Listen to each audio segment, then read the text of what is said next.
Terima kasih sudah klik video ini. Jangan lupa tekan tombol subscribe, like, dan share. Thank you.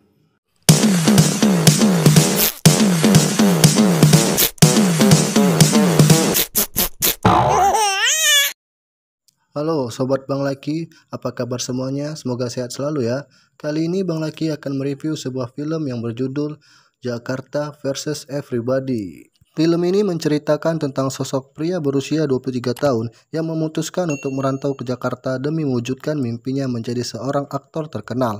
Akan tetapi, di dalam perjalanan itu, ia malah terjerumus ke dunia hitam Jakarta menjadi kurir narkoboy.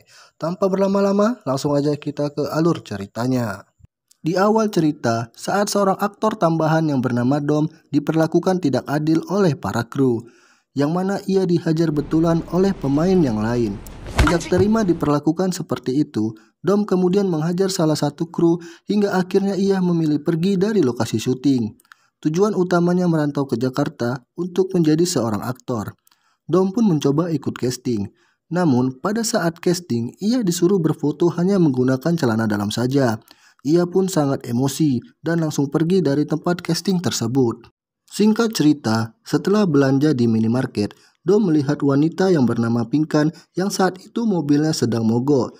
Dom lalu menawarkan diri untuk mendorong mobilnya. Namun, Dom meminta si Pinkan untuk membayarnya.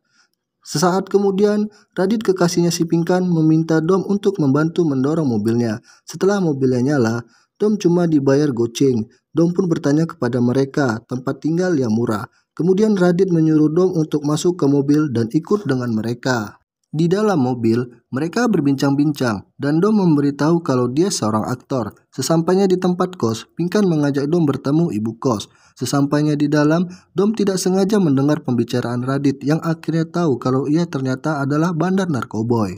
Sedikit cerita, Dom pemuda yang hyperseks. Karena pada saat itu ia VCS dengan seorang perempuan. Tiba-tiba Pinkan masuk dan melihat kejadian tersebut. Setelah itu Radit masuk ke kamar. Dom pun bertanya ke Radit, "Kerja apa lu bang?" Radit menjawab barber dan disambung Pinkan BD. Karena Dom merasa uang sekarat dan tidak punya pekerjaan, terpaksa Dom menawarkan dirinya join dengan bisnis Radit. Singkat cerita, Radit mengajak Dom ikut dengannya pergi makan malam bareng Pinkan juga.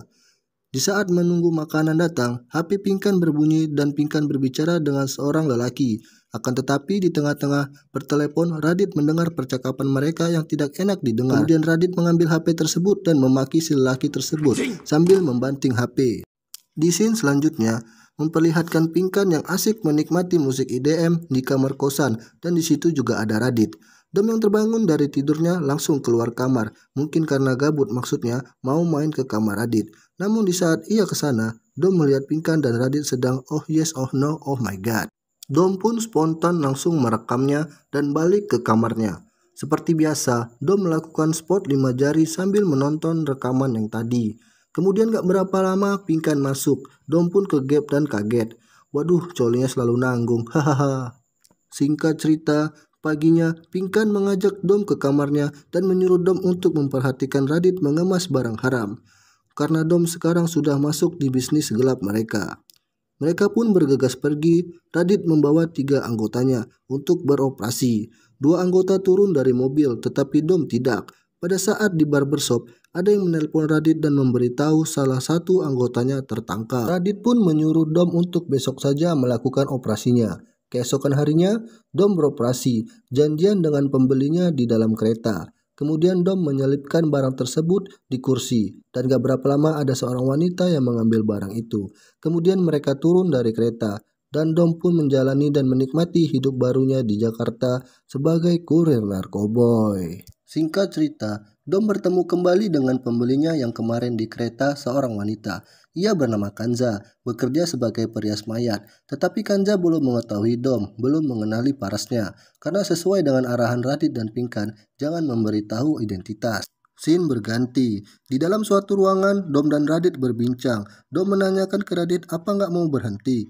Radit menjawab dengan sedikit ngegas. Dom pun bertanya lagi, kalaupun mimpi bang? Tapi kali ini Radit menjawab dengan santai dan memberikan sebuah filosofi dan wejangan-wejangan.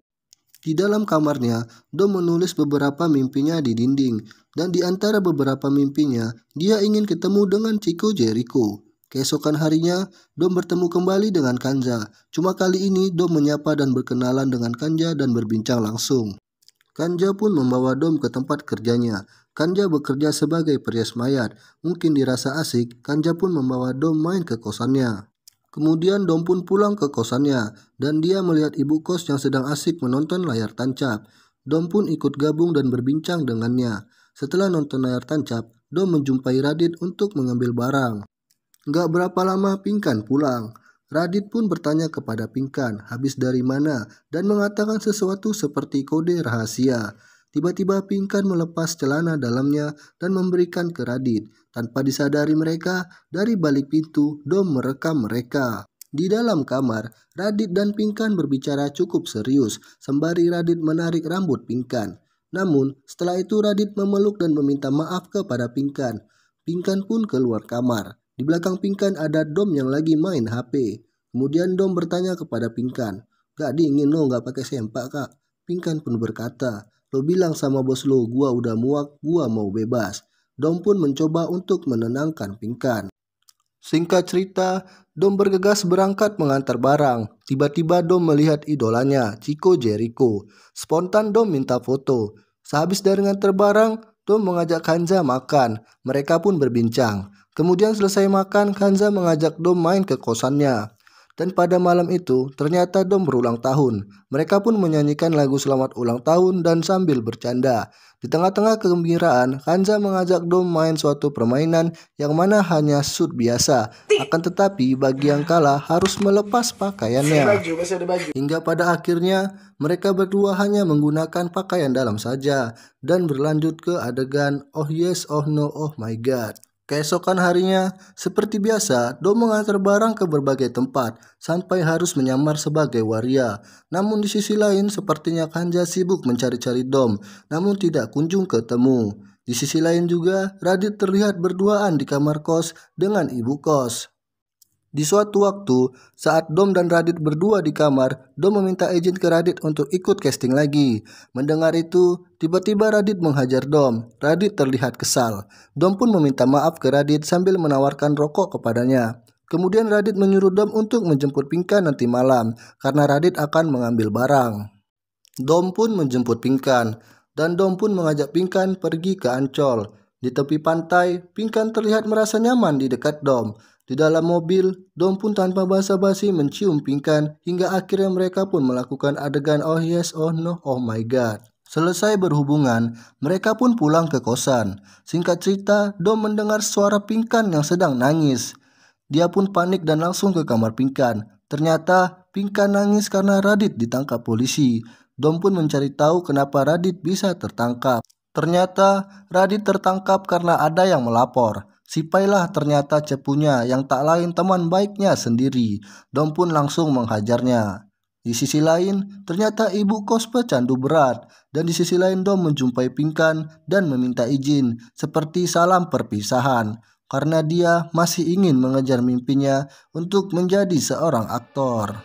Kesimpulannya, ekspektasi terkadang tidak sesuai dengan realita. Tapi perlu kita ketahui, orang yang berhasil adalah orang yang berani mencoba, sedangkan orang gagal adalah orang yang tidak berani mencoba. Mungkin sampai di sini review film Jakarta vs Everybody. Tunggu dan nantikan di review film selanjutnya. See you.